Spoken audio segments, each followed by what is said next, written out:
Good morning. Well, I'm sure many of you saw this past week the news of the death of country music star Toby Keith.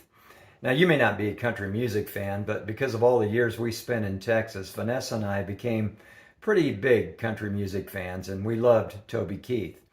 Now, you may or may not recall that in the late 1990s, he had a few hits, but what really made his career take off was after the attack on 911, he wrote and recorded a song courtesy of the Red, White, and Blue. It was an in-your-face anthem about how the United States was going to get back for that attack. It was very, very popular. He played it for the president, was well known for this, but it also became very divisive. There were those who were against the war in Iraq, as we all know by now, and so this song became a real focal point.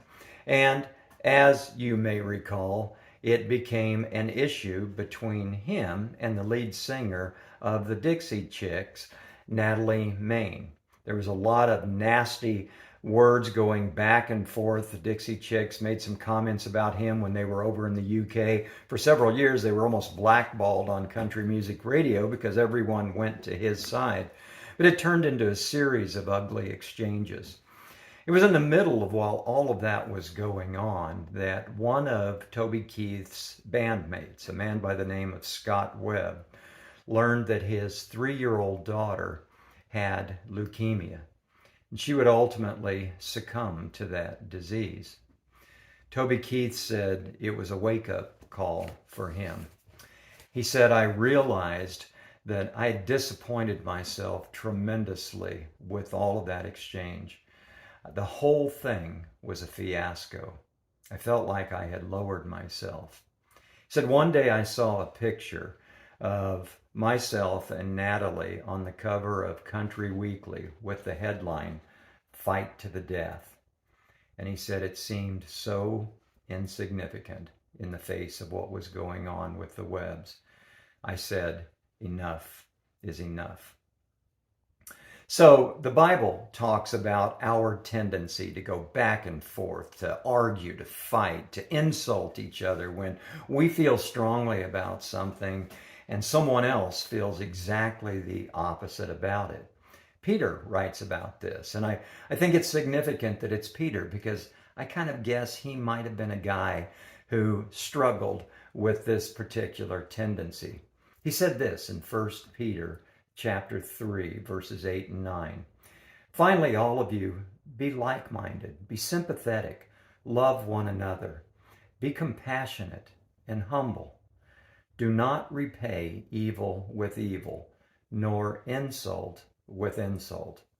On the contrary, repay evil with blessing, because to this you were called, so that you may inherit a blessing." After that exchange, after what took place with Scott Webb's family and the loss of his daughter, Toby Keith was instrumental in helping the family start a charity called Allie's House, named after their little daughter, Allie. It's a charity that is still in place today, 20 years later, providing assistance to children with cancer and their families. We know that Toby Keith did a lot of work with veterans. He supported any number of other causes. But the change in his life that took place because of the recognition that life is short, that it's not worth the fights, it's time to do something good. That's what ended up defining his legacy. So, as with when we hear about the deaths of many, many people, we mourn a bit, even if we didn't really know them. But then we step back and we say, what can I learn? What can I learn from that life, from the lessons that they have left for us?